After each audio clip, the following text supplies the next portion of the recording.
I think that what you probably ought to do is pay a janitor $30,000 a year, even if he's been with the company a long time. Because is it really saving the company that much to pay him that much more he's doing a better job? The only reason he gets more is because he's guaranteed a raise every year because he's in a union. So the private economy would evaluate that and say, yeah, you've been with us 20 years, but maybe you should have bucked up, educated yourself, and gone on to something else by now. You don't necessarily need a raise every year for 20 years if you're a janitor, right? So I think that they are milking money from the taxpayer. I think that they are not necessarily an upper class. They are a privileged class.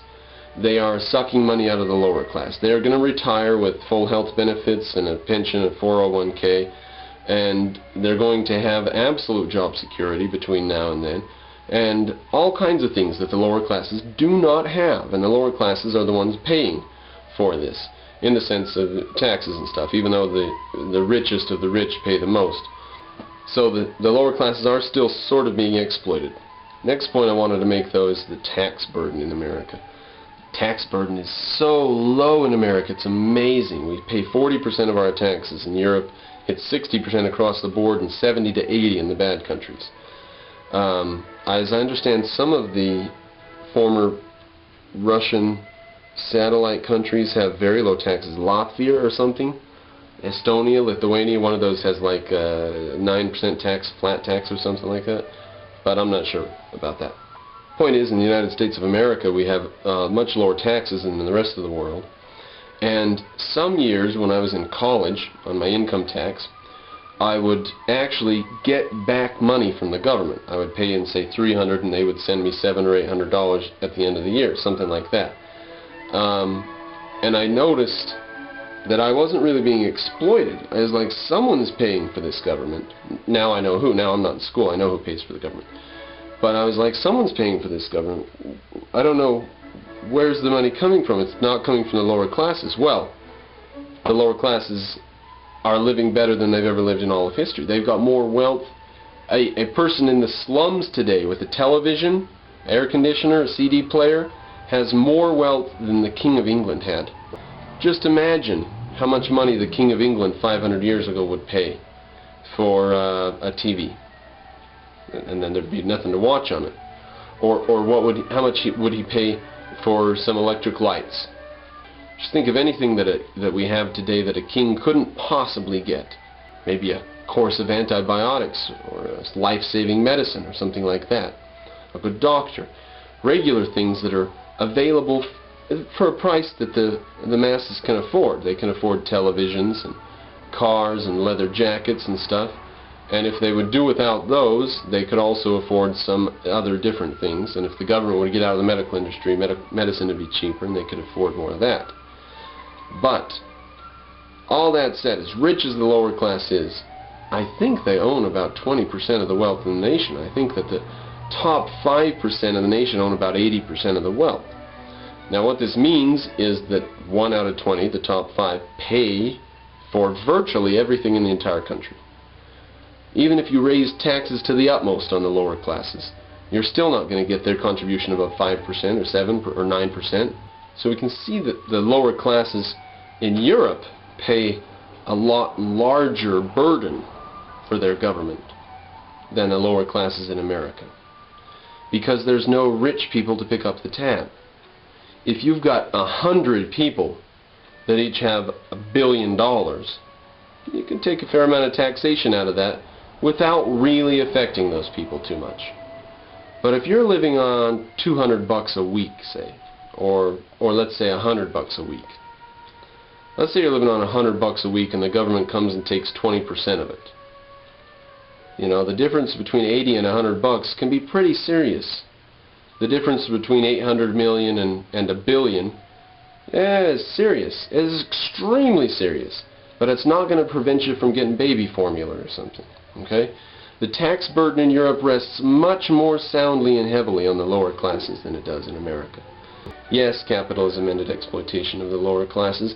If only capitalism could be reborn in America and then spread to every corner of the world. The sweatshops you see in India and China would come to an end damn fast, just like they did in America. Women and children working in dirty factories and stuff clear up through the 1800s, into the 1900s, women get to vote in 1914, productivity is increasing better and better, it gets to the point where we don't even need children in factories.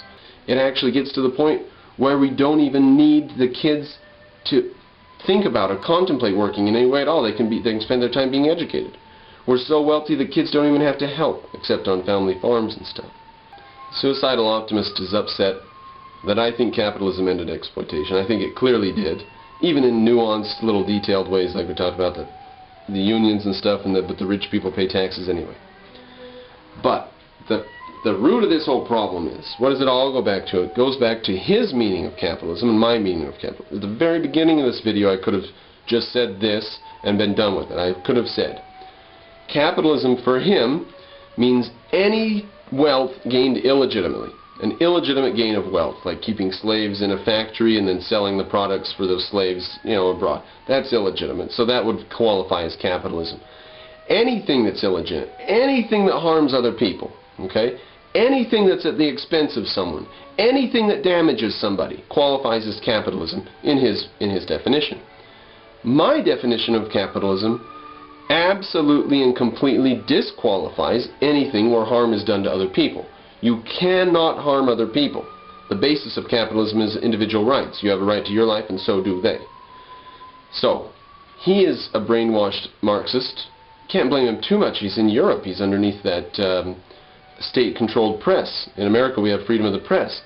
So we have different opinions. We're actually not subject to the type of relentless echo chamber of Marxism that Suicidal Optimist is. But here he is conversing with one of the other schools of thought besides Marxism.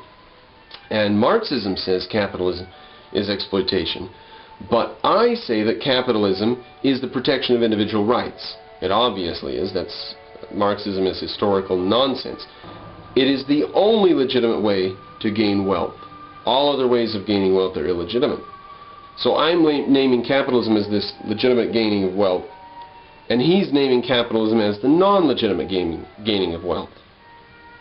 This is as good as Orwell's doublespeak, What do they mean in Europe when they say capitalism?